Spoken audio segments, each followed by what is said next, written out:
हम भारत में रहते हैं। हमारे भारत में मिट्टी पाई जाती है, मिट्टियों में खेती होती है, मिट्टियों से सारे किसान अपने अनाज को उपजाते हैं। हमारे देश में अनाज खाने के लिए उपलब्ध कराते हैं और हमारे देश से बाहर भी अपने अनाज को भेजते हैं, विदेशों में भी भेजते हैं।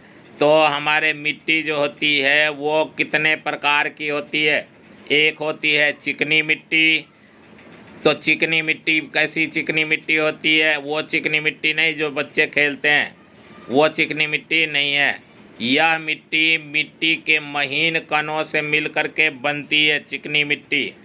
इसमें पोषक तत्वों की अधिकता होती है। जहाँ चिकनी मिट्टी होता है वहाँ खेतों में अच्छे फसल लगते हैं और वो फसल अच्छे होते हैं। पीली मिट्टी में यह मिट्टी लोहे और मैग्नीशियम से मिल करके बनी होती है, जिसके कारण इसका रंग पीला होता है। और पीली मिट्टी में खेती नहीं होती क्योंकि उसमें कोई उर्वरक शक्ति नहीं होती है, इसलिए उस पीली मिट्टी में खेती नहीं किया जाता। क्योंकि खेती करने से कोई फ़ायदा नहीं, उसमें बीज नहीं उगते और उसमें बीज आगे नहीं बढ़ते, प्रोग्रेस उनका नहीं होता है, इसलिए उस मिट्टी में, पीले रंग की मिट्टी में खेती नहीं की जाती है। काली मिट्टी जो होती है वो उपजाऊ होती है।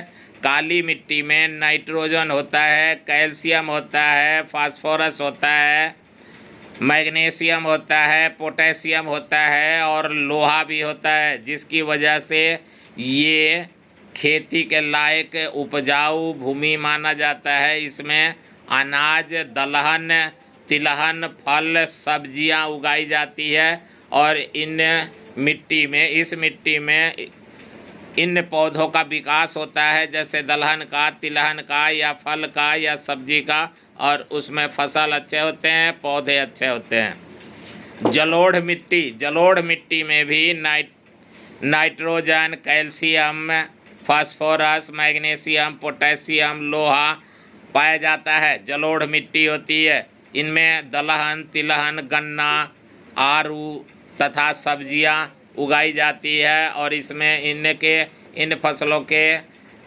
अच्छे फसल दिखाई देते हैं, अच्छे उन्नत किस्म के अनाज उत्पन्न किए जाते हैं इसमें। भूरी मिट्टी भी होती है। भूरी मिट्टी में नाइट्रोजन पाया जाता है, कैल्शियम पाया जाता है, फास्फोरस पाया जाता है, मैग्नीशियम पाया जाता है, पोटेशियम पाया जाता है और इसमें लोहा भी पाया जाता है। तो इनकी मात्रा भी सही होती है। इस मिट्टी पर भी खेती किया जाता है। अनाज में दलहन, तिलहन, गन्ना, आरू, कपास, फल तथा सब्जियां उगाई जाती है। अब कपास तुम जानते हो किस लिए उगाई जाती है?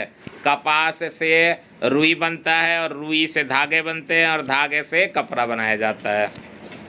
लाल मिट्टी में nitrogen, calcium, phosphorus, magnesium, potassium, लोहा पाया जाता है।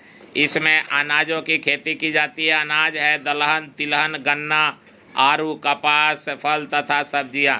यानी कि चिकनी मिट्टी को छोड़ करके बाकी सभी मिट्टियों में खेती की जाती है। पीली मिट्टी जो होती है उसमें भी खेती नहीं की जाती। तो चिकनी मिट्टी, पीली मिट्टी में खेती नहीं की जाती। काली मिट्टी, जलोढ़ मिट्टी, भूरी मिट्टी और लाल मिट्टी में खेती किया जाता है।